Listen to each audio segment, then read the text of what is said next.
Au sommaire de l'émission, l'actualité marquée par ce terrible drame, tout aussi bouleversant que révoltant. Un pompier est actuellement entre la vie et la mort après avoir été percuté lors d'un rodéo sauvage. Des policiers pris à partie dans le cadre d'un rodéo urbain la semaine dernière à Drancy.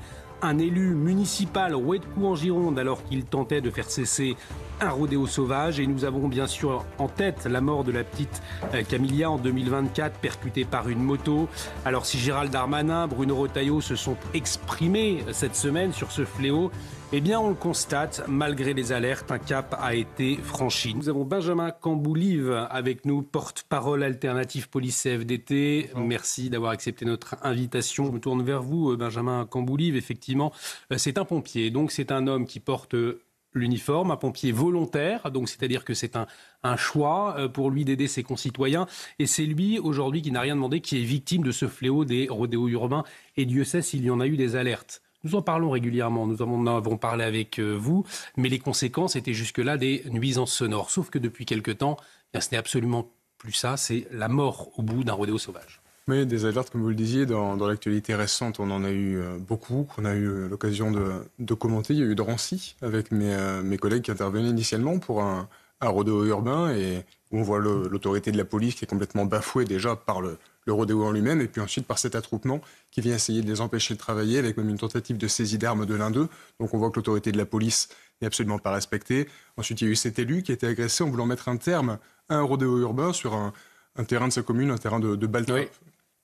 Et il pensait pouvoir gérer ça à l'amiable, il pensait pouvoir aller parler avec ces jeunes, donc animé de bonnes intentions. Le résultat, c'est qu'il a failli mourir, parce que quand la population décide de faire elle-même la démarche, eh bien elle se heurte à l'ultra-violence comme seule réponse. Et aujourd'hui, donc, ce pompier, là, ils étaient 3, il n'est pas intervenu seul, et les auteurs ne pouvaient ignorer leur qualité, étant donné qu'ils sont à l'entrée de cette caserne, bien qu'en civil. Bon, ils leur foncent dessus parce qu'ils n'ont aucun respect ni pour évidemment la loi, ni pour toute forme d'autorité, et encore moins pour la vie humaine. Et au final, c'est ce pompier qui paye le prix de notre incapacité à gérer la problématique des rodéos urbains, notre incapacité qui vient essentiellement de manques légaux. Donc c'est le législateur qui a une grande responsabilité. Je vous posais la question, Benjamin Camboulive, effectivement, sur ce qui est aujourd'hui possible de faire pour les forces de l'ordre lorsqu'il y a un rodéo urbain.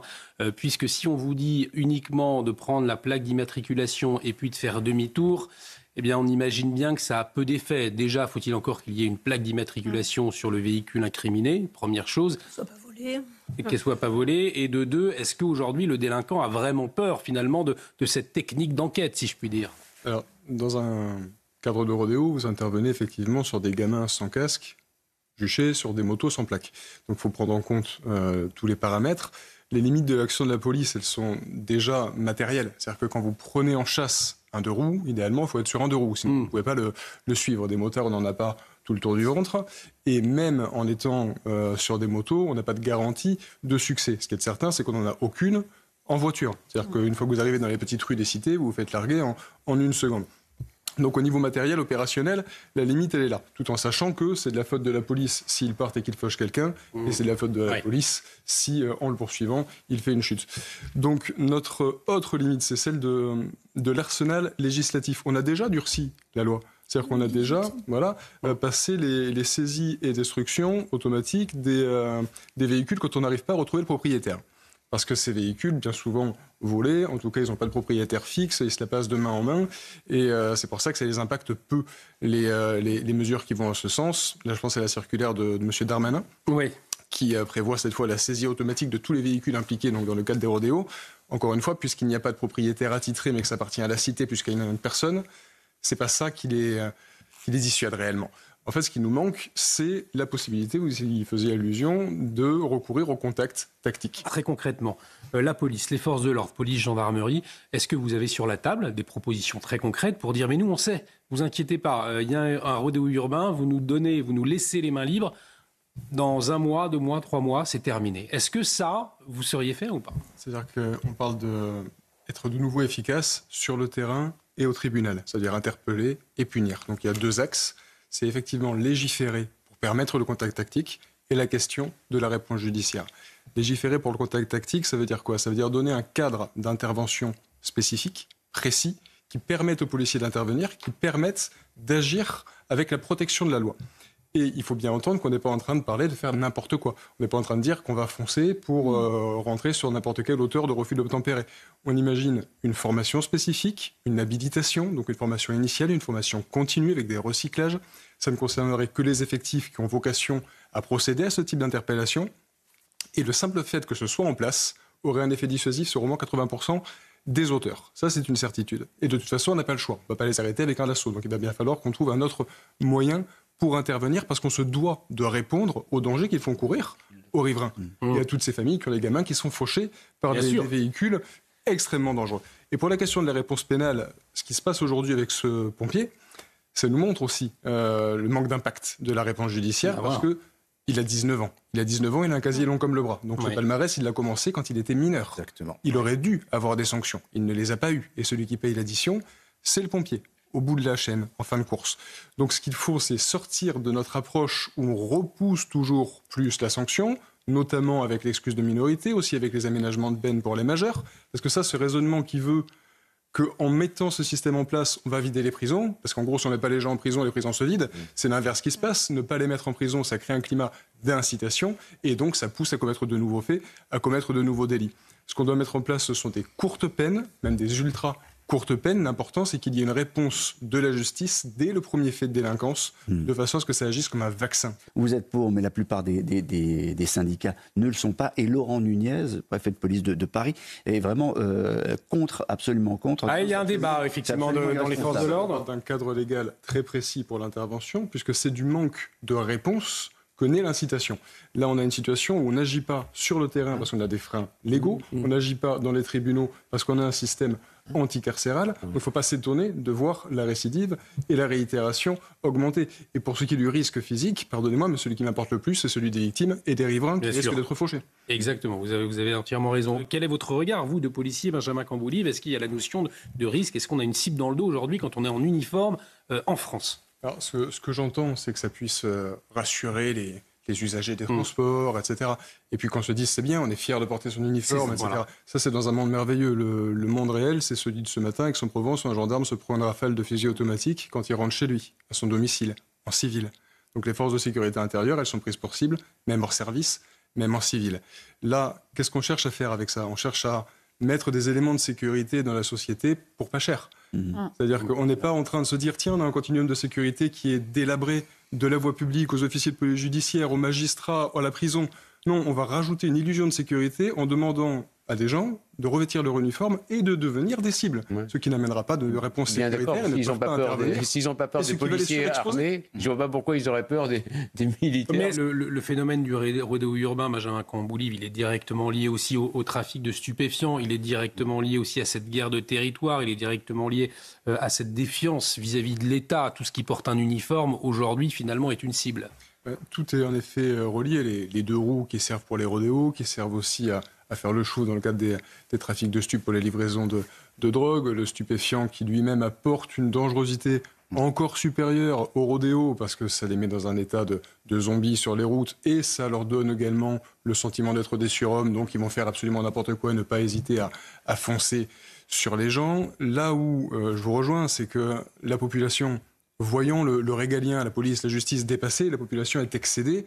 Et le risque, c'est effectivement cette rupture du pacte social où l'État protège et juge. Là, ce n'est pas le cas. Donc, ils interviennent eux-mêmes. C'est pour ça qu'on a ce pompier qui essaye d'intervenir. C'est pour ça qu'on avait cet élu qui a voulu y aller lui-même tout seul. Sauf qu'il se heurte à la violence folle des auteurs, qu'il crée des situations qu'il ne maîtrise pas. Et malheureusement, cette situation, tant qu'il n'y a pas de réponse, tant que le législateur n'assume pas cette responsabilité face à la grandeur des enjeux, cette situation, elle est exponentielle. C'est-à-dire qu'au bout d'un moment, les gens peuvent sortir des fusils. Elles viennent d'où ces motos, Benjamin Camboulive ? Puisqu'on imagine effectivement qu'aujourd'hui, ce n'est pas l'ennui qui motive ces délinquants-là, c'est autre chose. Alors, ce qui était intéressant, c'est Abel Boilly qui nous disait tout à l'heure, vous leur proposez un circuit, ils n'y vont pas. Il y a aussi cette dimension défiance de l'État. Quand vos collègues, quand vous-même, vous êtes confrontés à ce type de situation, qu'est-ce qu'ils vous disent, ces jeunes ? C'est finalement un espèce de face-à-face qui va se créer. C'est clairement un face-à-face et c'est une manière d'affirmer qu'ils sont chez eux et que la police est la force qui voudrait rentrer pour leur voler leur territoire. C'est comme ça que c'est perçu. C'est la police qui intervient et qui s'incruste dans leur domaine. Ce qui est intéressant de ce que vous disiez, c'est le poids de la parole médiatique. J'entends à la fois artistique et politique. Parce que artistique, on a une grande idéologie, limite un romantisme sur le fait de faire du rodéo. Il y a eu un film spécifique là-dessus. On parlait, Dans les chansons de rap, on en parle également de façon valorisée. Et le politique, il a également son rôle dans le commentaire des faits d'actualité. Là, je pense à Drancy, avec cette diabolisation de l'action de police et cette victimisation de l'auteur de l'agression face aux forces de l'ordre. Qu'est-ce qu'ils deviennent ces véhicules, Benjamin Cambouli, effectivement, saisis ces motos, c'est dans le cadre notamment des rodéos sauvages aujourd'hui, puisque, je le rappelle, Gérald Darmanin, hier, a demandé la saisie automatique de ces véhicules lorsqu'il y a une condamnation. D'ailleurs, j'étais assez étonné de savoir qu'il fallait attendre une condamnation pour saisir un véhicule. Il me semblait que le policier, peut-être en amont, pouvait le faire, ce qui n'est pas le cas. Donc. Il y a plusieurs étapes. Avant, donc, là, on avait une loi qui nous permettait la saisie et la destruction des véhicules quand on n'arrivait pas à identifier le propriétaire du véhicule. Voilà. Là, la circulaire, c'est pour procéder à la saisie automatique de tous les véhicules qui sont concernés par un rodéo urbain. Ce qui se passe, c'est qu'avant de procéder à la destruction d'un véhicule, il faut qu'il y ait une enquête pour déterminer à qui ça appartient. Ça prend du temps, et en attendant, en effet, les véhicules, il faut bien les garder, les stocker. Et ça coûte cher. Et ça coûte forcément de l'argent. Oui. En fait, c'est ça, Benjamin Cambouli. Aujourd'hui, la délinquance est contagieuse et avec tous ces nouveaux moyens de communication, effectivement, il y a une contagion qui s'opère partout. Et puis aussi avec cette facilité de se déplacer qu'il n'y avait peut-être pas auparavant. Vous allez à Marseille, vous êtes à la tête d'un réseau, vous pouvez le lendemain être à Brest. Donc effectivement, il y a tous ces phénomènes-là qui font qu'aujourd'hui, tout le territoire est touché. Un élément central pour expliquer que la violence est partout, c'est que le stup est partout. Voilà. C'est-à-dire que vous avez les consommateurs énormément de consommateurs. Encore une fois, 5 millions de personnes qui fument du cannabis. Vous avez 1 million de Français qui prennent de la cocaïne. Vous avez beaucoup de consommateurs de drogue. Donc le trafic, il va là où est la demande, ce qui fait qu'il est partout. Et le trafic de stupéfiants, il draine avec lui toute une multitude de violences et d'infractions. Pour le trafiquant, ça va être les infractions classiques, fabrication, transport, vente de drogue. Mais vous allez rajouter les violences qui vont avec, et même le consommateur de drogue, même au fin fond de la campagne, il a les infractions classiques, mais il va aussi avoir les violences, parce qu'un consommateur en manque, il va faire n'importe quoi, les vols avec violence, cambriolage, etc. Donc s'il y a la violence partout, c'est essentiellement parce que le trafic de drogue est partout.